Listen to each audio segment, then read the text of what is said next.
Assalamualaikum warahmatullahi wabarakatuh. Saya Muhammad Hidayatullah, SMM-Ikom, salah satu dosen pengampu mata kuliah Digital Imaging di program studi Ilmu Komunikasi Universitas Muhammadiyah Butuan. Mata kuliah Digital Imaging mengajarkan teknik-teknik dasar dalam mengolah gambar digital dengan menggunakan beberapa aplikasi olah gambar seperti Adobe Photoshop, Adobe Photoshop Lightroom, dan Portrait Pro. Dalam mata kuliah ini, mahasiswa akan mempelajari beberapa trik retouching dasar dalam pengolahan gambar, seperti resizing, cropping, warp and look UV, dan masking, photomontaik, serta menggunakan aplikasi tipografi ke dalam gambar digital. Mahasiswa juga akan mendemonstrasikan penggunaan tools-tools yang ada dalam aplikasi olah gambar dalam membuat sebuah karya gambar digital. Agar mahasiswa dapat mencapai kemampuan tersebut, mahasiswa disajikan dengan topik-topik yang menarik, seperti pada pertemuan pertama, dibahas tentang kontrak kuliah, RPS, dan pengenalan mata kuliah Digital Imaging. Pada pertemuan kedua, mahasiswa akan dijelaskan tentang fotografi digital.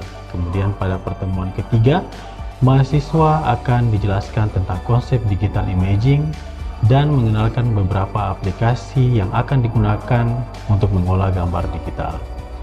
Pada pertemuan keempat, saya akan mengenalkan aplikasi Adobe Photoshop, mulai dari tools, palettes, dan menu barnya.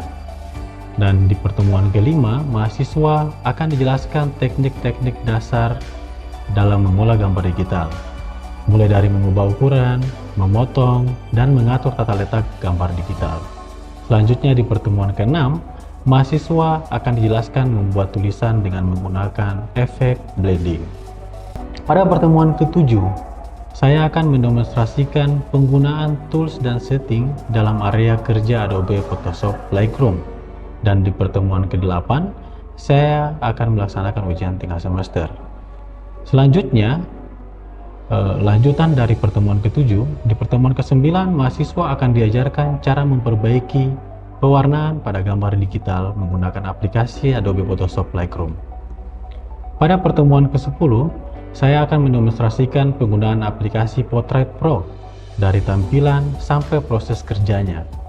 Selanjutnya, di pertemuan ke-11 dan ke-12, mahasiswa akan dijelaskan teknik memanipulasi foto portrait menggunakan aplikasi Portrait Pro. Selanjutnya, pada pertemuan ke-13 sampai ke-15, saya akan mendemonstrasikan teknik retouch foto seperti photomontaik dan pergantian background. Kemudian mahasiswa akan menghasilkan karya gambar digital melalui teknik-teknik yang telah diajarkan sebelumnya. Dan terakhir, pada pertemuan ke-16, saya akan melaksanakan ujian akhir semester. Nah, selanjutnya saya akan menjelaskan teknik pembelajaran yang saya gunakan dengan menggunakan metode DIA, Delivery, Interaction, and Assessment. Nah, sekarang kita akan melihat cuplikan saya membawakan pembelajaran dengan mata kuliah Digital Imaging secara offline. Assalamualaikum warahmatullahi wabarakatuh. Waalaikumsalam warahmatullahi wabarakatuh. Alhamdulillah, puji dan syukur kita panjatkan kehadirat Allah Subhanahu wa taala. Karena atas limpahan rahmat dan karunia-Nya kita dapat berkumpul kembali di tempat ini dalam keadaan sehat walafiat. Salawat serta salam kita panjatkan untuk junjungan Nabi besar kita Muhammad sallallahu alaihi wasallam, karena berkat beliaulah dan para sahabat serta para syuhada sehingga kita ada di zaman ini ya dalam memeluk agama Islam.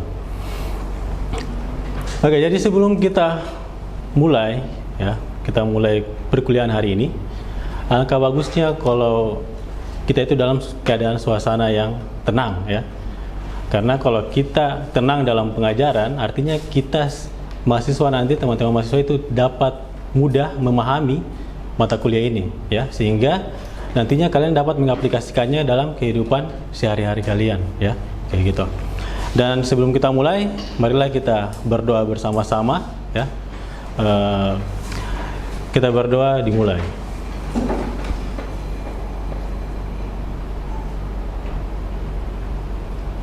Sudah selesai ya. Oke, jadi kita masuk ke pertemuan kita yang ketiga ya. Jadi pertemuan ketiga ini akan membahas tentang digital imaging ya. Nah, digital imaging itu pastinya mungkin ada beberapa teman-teman yang masih awam sekali ya tentang digital imaging, tapi kalau digital itu kayaknya sudah nyaman nih, sudah aman nih, toh? Sudah aman. Namanya digital, apalagi sekarang itu zaman digital ya, pasti kalian sudah tidak asing ya. Tapi kalau untuk penyatuan kata digital imaging pasti kalian masih rada bingung juga ya, kayak gitu. Nah, semester pertemuan yang lalu kita sudah membahas tentang fotografi digital ya. Nah, fotografi digital itu pastinya kalian sudah memahami tentang fotografi, apalagi di semester 3 kalian telah mendapatkan mata kuliah dasar-dasar fotografi ya. Jadi mungkin saya mau lihat dari teman-teman bagaimana dengan mata kuliah kemarin ya, pertemuan kemarin. Ada yang mau berikan bagaimana evaluasinya tentang mata kuliah kemarin? Saya, Pak. Oke. Staf Nano. Iya, Pak. Langsung saja. Berdiri. Langsung saja untuk materi yang pertemuan kedua itu mengenai fotografi digital. Oke, fotografi digital itu proses fotografi yang menggunakan media digital. Contohnya seperti kamera DSLR dan kamera mirrorless. Mungkin itu saja, Pak. Oke. Nah, jadi seperti yang dikatakan oleh saudari Samdano ya, dia mengatakan bahwa fotografi digital itu adalah salah satu gambar digital yang diambil menggunakan kamera ya. Untuk itu ya, di mata kuliah hari ini kita akan mencoba mempelajari digital imaging ya. Kalau tadi kita sudah mempelajari tentang fotografi digital, nah sekarang kita akan mencoba membahas tentang digital imaging. Nah, apa yang akan dicapai dalam pembelajaran ini?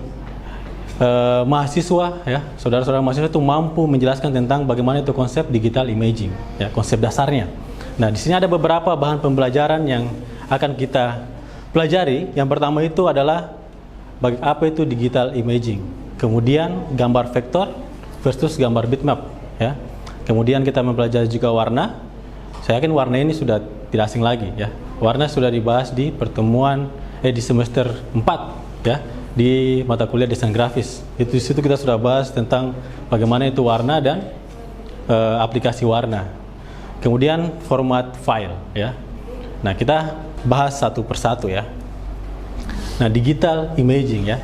Jadi digital imaging ini merupakan rangkaian kata ya yang dibentuk dari dua penggalan kata, yaitu dari digital dan imaging. Kita bahas satu persatu. Yang pertama itu digital ya. Jadi digital itu berasal dari kata digitus ya, atau dari bahasa Yunani. Artinya itu jari jemari ya. Nah, kalau kita berbicara gambar digital, jadi digital itu adalah penggambaran dari suatu keadaan bilangan yang terdiri dari angka 0 dan 1 ya. Jadi sama dengan pemrograman ya. Dan semua yang masuk dalam digital itu pasti melalui di angka biner ya, 01 01 01 ya. Kemudian kata imaging itu berasal dari kata image ya. Image itu bisa bayangan ya, bisa citra ya, bisa juga berarti gambar. Makanya kalau kita di komunikasi, kita dengar kata-kata image, itu pasti antara apa? Pencitraan ya, pencitraan diri ya, kayak begitu. Nah, tapi ini digambar. Jadi kita mau mencoba menggambarkan pencitraan digital ya, kayak begitu.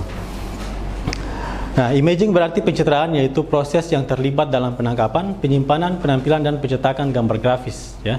Contohnya ya, misalnya kita ambil gambar misalnya di kelas ini ya. Kalau kita ambil gambar pakai handphone ya, kalau pakai handphone pasti terasa pasti biasa saja ya. Begitupun pakai kamera, mau pakai kamera DSLR, kalau kita apalagi pencahayaannya hanya beberapa saja ya. Kita kekurangan pencahayaan untuk mengambil gambar di dalam ruangan misalnya. Tetapi kalau walaupun menggunakan gambar menggunakan handphone ya, tapi gambar itu kita bisa citrakan dia. Kita bisa memperbagus dia, kita bisa mempertajam warnanya ya. Nah, disitulah nanti kita pelajari digital imaging. Jadi digital imaging itu sebenarnya adalah salah satu cara untuk mengolah gambar itu menjadi lebih menarik. Ya. Nah, kita lihat di situ ada beberapa pendapat dari para ahli. Pertama dari Agli Zainal, dia ini merupakan digital artist studio, ya, 13. Nah, digital imaging adalah olah visual dengan mengedit, ya, retouch, ya, olah bentuk dan tone color melalui komputer yang materi olahannya dapat berupa sketch, digital point atau foto, ya. Nah, dari sini kita sudah bisa mendapat gambaran. Oh, ternyata seperti ini yang namanya digital imaging. Dia bisa mengubah bentuk, ya. Kita bisa juga menggunakan teknik retouch. Kalau teknik retouch itu gambarannya itu misalnya kayak ini. Kita foto di sini, ada itu tidak asal meninggalkan sampah. Kan itu mengganggu, toh. Nah, retouch itu kita bisa hilangkan itu. Itu namanya teknik retouch, ya. Kalau kita pakai aplikasi yang sekarang itu sudah gampang sekali, ya. Biar di handphone itu ada, kalau Adobe Photoshop Mobile, tinggal kita touch saja gambar itu langsung hilang, ya. Ada aplikasinya. Nah, kemudian Jeffrey Sebastian dari divisi Digital Imaging dan Komersial Deloitte Indonesia, dia mengatakan bahwa digital imaging adalah proses post fotografi, di mana prosesnya akan melibatkan dining up, composing, dan color adjustment untuk menghasilkan image yang diinginkan, ya.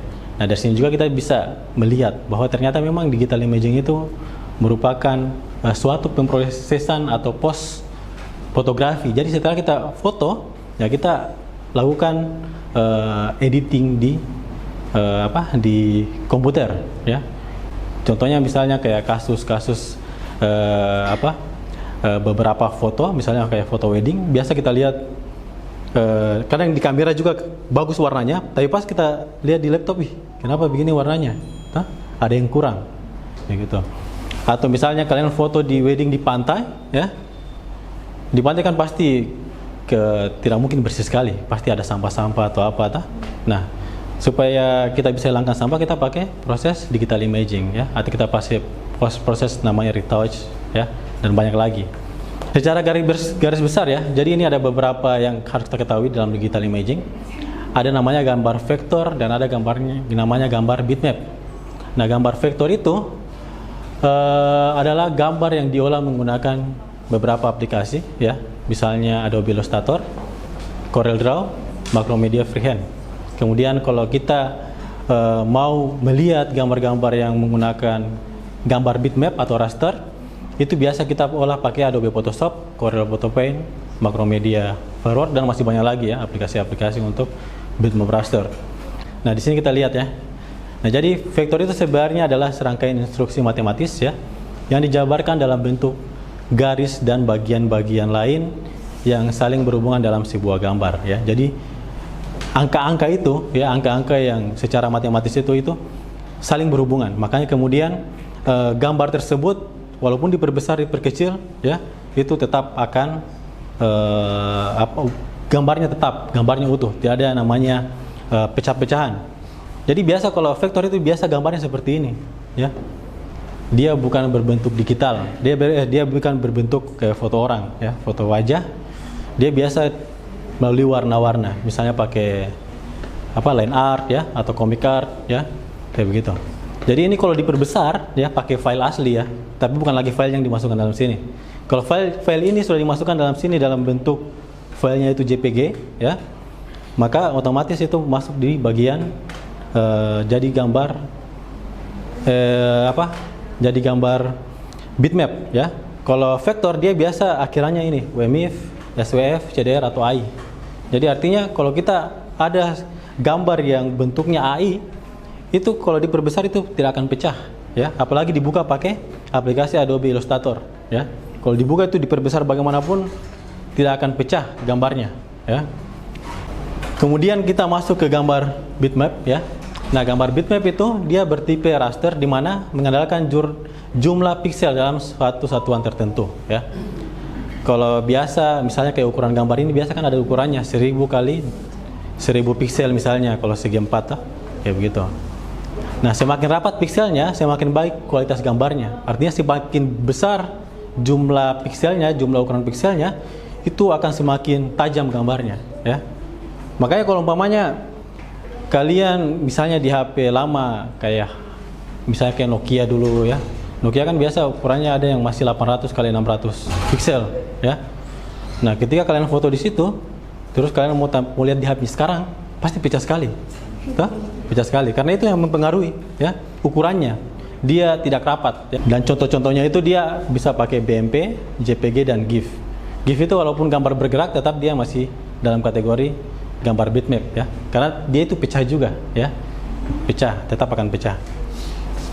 Nah, kemudian warna ya. Ini salah satu juga hal yang sangat penting kita ketahui ketika kita mau mengolah gambar digital.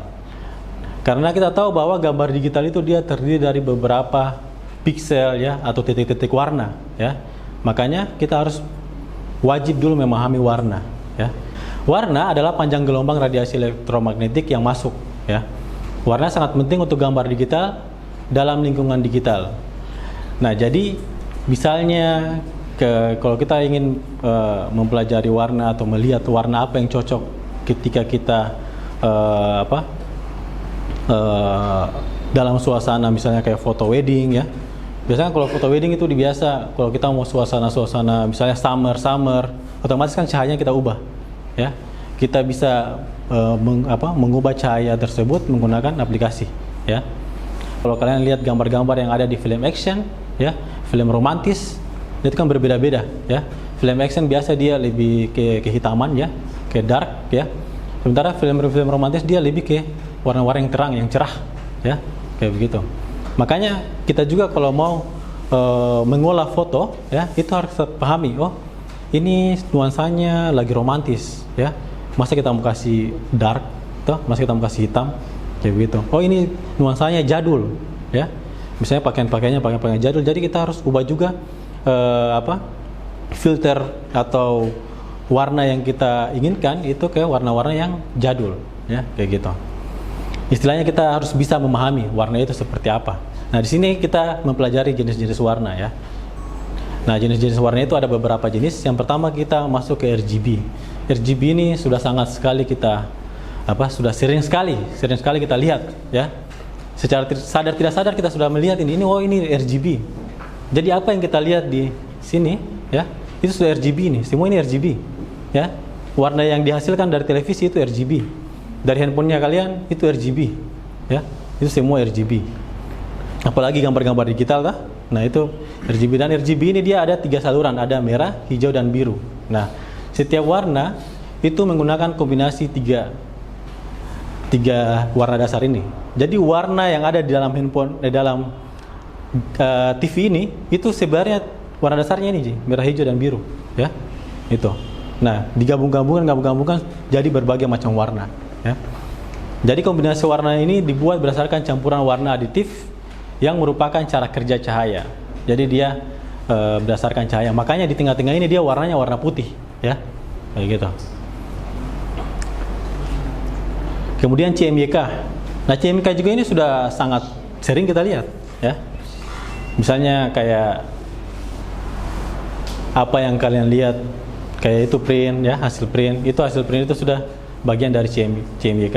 Dia ada 4 saluran, cyan, magenta, kuning dan hitam. Makanya kalau di printer itu ini yang muncul warnanya yang kita isi tuh? Warna cyan, magenta, kuning, hitam itu tuh? Dan dia warna-warnanya itu dia subtraktif ya.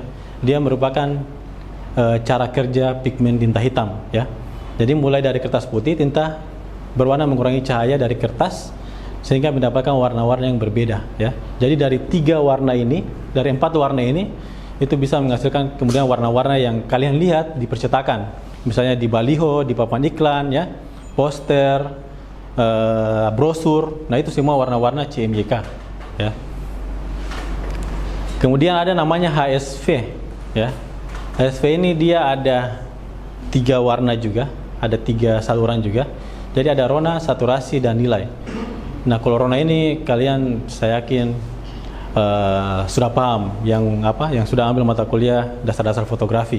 Di mana kalian juga mempelajari namanya rona ya, saturation, kemudian nilainya. Nah, kalau rona ini ada gambarnya ya. Jadi rona itu atau hue itu biasanya warna dasarnya ya. Misalnya merah, kuning, ya, hijau ya. ungu, ya, semua itu warna-warna dasar. Dia kalau kita bilang kata rona, artinya sudah warna itu Mi, ya, sudah warnanya. Kemudian saturasi itu dia di sini, ya, dalamnya.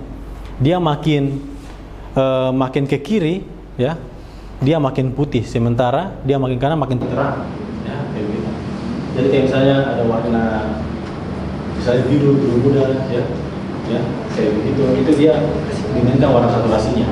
Nah, kalau nilai warna itu dia makin ke bawah dia makin hitam warnanya, ya. Tapi kalau dia makin ke atas dia makin terang, ya. Nah, itulah kemudian dari rona, saturasi dan nilai, nah itu akan mewakili beberapa jenis warna lagi, ya. Ya, jadi misalnya ya, kalau gambarnya kalian, misalnya kalian mengambil gambar dari handphone kalian, ya. Kalau kita ambil gambar pasti warnanya pasti kurang, ya. Apalagi kalau handphone lama mengambil gambar yang cuma 5 megapiksel, ya, yang cuma 13 megapiksel. Kalau HP sekarang kan sudah berapa? Ada yang 50, ya, ada yang 100-an, ya. Nah, kalau kita foto, tidak mungkin itu warnanya akan secerah itu, ya. Pasti ada saja, apalagi pengaruh cahaya, pasti ada saja yang membuat warnanya hasil gambar kita di handphone itu pasti ada yang terlalu redup, ya, kayak begitu. Nah, makanya kita harus mempelajari kayak saturasi, ya, nilainya, supaya kita bisa tahu supaya dia naik warnanya, kita naikkan saturasinya, ya, kita turunkan mungkin hue-nya, ya, kayak begitu. Apalagi misalnya kayak gambar orang, ya, gambar orang kan biasa mukanya kita paling ada kadang merah, ya, kadang terlalu putih, ya, kadang karena pengaruh cahaya terlalu tidak natural lagi, ya. Nah, itu bisa kita mainkan di bagian rona, saturasi dan nilainya, ya, kayak gitu. Kemudian ada UV, ya. Jadi ruang warna UV ini terdiri dari saluran luma, ya, atau Y, ya, yang merupakan kecerahan gambar, dan chrominance U dan V yang menggambarkan warna spesifik gambar. Terus lab, ya, LAB. Jadi LAB ini adalah salah satu ruang warna paling kompleks dan lengkap, ya. Jadi ciptaannya terinspirasi dari bagaimana manusia memandang warna, ya. Jadi apa yang kita lihat, ya, apa yang kita lihat itulah yang kemudian namanya warna LAB, ya. Misalnya kayak L ini dia mewakili cahaya, ya. Jadi ini ada L-nya. Cahaya kan ada terang, ada gelap.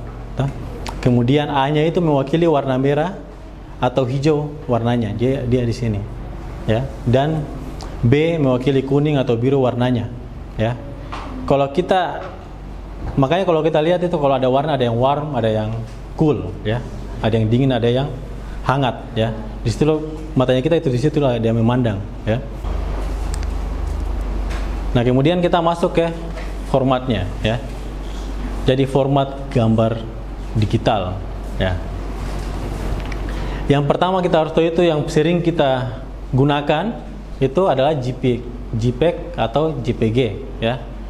Jadi format ini desain untuk gambar-gambar dengan kedalaman warna 24 bit. Nah, JPEG merupakan file standar yang paling populer, ya, di internet dan media cetak, ya. Jadi apapun kadang hasilnya itu walaupun di kamera DSLR, ya, di kamera handphone, biasa hasilnya juga JPEG. Terus BMP itu dia bitmap, ya, bitmap grafik. Jadi dia ini format yang paling kuno, ya, dan abadi. Dan ini sudah dikenal di sistem operasi DOS, ya. Siapa yang kalau HP Nokia deh, HP zaman dulu, yang ada kirim gambar, ya, ada pesan-pesan gambar tuh MMS, tuh. Nah, kayak begitu. Itu contohnya bitmap graphics, ya, MMS. Nah, begitu. Kemudian GIF. Nah, kalau GIF ini saya yakin teman-teman sudah tahu juga. Apalagi ada di mana?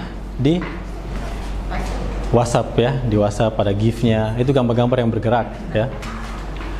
GIF itu terbatas dalam 256 warna saja. Tapi salah satu warnanya bisa dibuat transparan sehingga kita bisa meletakkan gambar dengan warna latar berbeda, ya. Kemudian ada PNG. Nah, PNG ini dia sebuah konsorsium yang terdiri atas berbagai perusahaan digital ya. Di mana PNG ini dia merupakan format alternatif ya. Kalau kita misalnya membuat gambar digital dengan ukuran misalnya 800 kali 600 pixel ya. Terus kita kirim ke kita save ke file PNG ya. Maka file tersebut kalau kita masukkan ke dalam percetakan ya, itu tetap bisa di-up kerapatannya ya. Dia tidak akan berubah.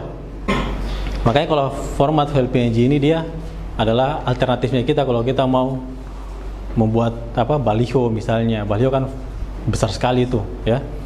Kalau kita mau pakai ukuran asli itu tidak akan mungkin juga ya. Makanya kita menggunakan file PNG supaya selain ringan ya, dia relatif kecil ukurannya ya, tetapi bisa dicetak dengan gambar ukuran besar ya, kayak gitu. Oke, sampai di sini ada yang mau bertanya? Siapa mau bertanya? Oke. Berdiri. Kalau untuk gambar ini kan sekarang di zaman ini kan bisa menggunakan AI. Kalau misalkan di edit, maksudnya kita menciptakan gambar menggunakan AI, kira-kira untuk format gambar ini seperti apa itu? Oke.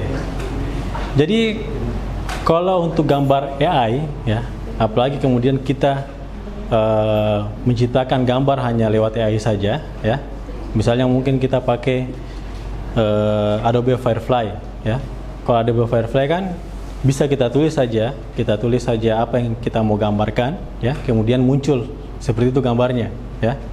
Nah, tetap gambar yang dihasilkan itu tergantung dari apa ketika kita download ya. Kalau kita download kan di situ ada pilihan, bisa pakai PNG atau bisa pakai JPEG ya. Itu J2 itu ya. Dan tetap dia masuk dalam file gambar digital ya. Ya. Beda kalau misalnya kita menggunakan aplikasi vektor ya, misalnya pakai Adobe Illustrator ya, pakai Adobe Illustrator juga itu kalau kita save pakai file yang AI itu masih dikatakan gambar vektor. Tapi kalau kita sudah ekspor ke JPEG dan PNG, nah itu masuk gambar bitmap ya, kayak gitu. Jadi sebenarnya dari jenis gambar saja ini hanya dibedakan dari filenya, jenis filenya ya. Ada yang masuk ke dalam kategori jenis AI ya, kategori jenis vektor, dan ada juga yang bitmap. Ya, saya kira kalau dia bertanya ya, saya harapkan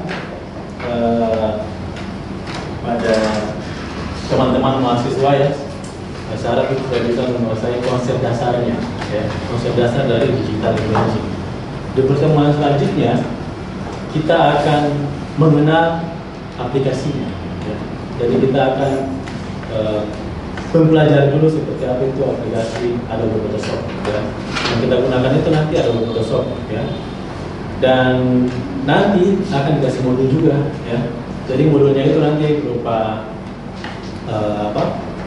berupa elektronik ya, nanti tinggal dikirim di kelasnya ya, dan teman-teman itu bisa mempelajarinya ya, tentang teknik-teknik dari bagaimana caranya supaya kita bisa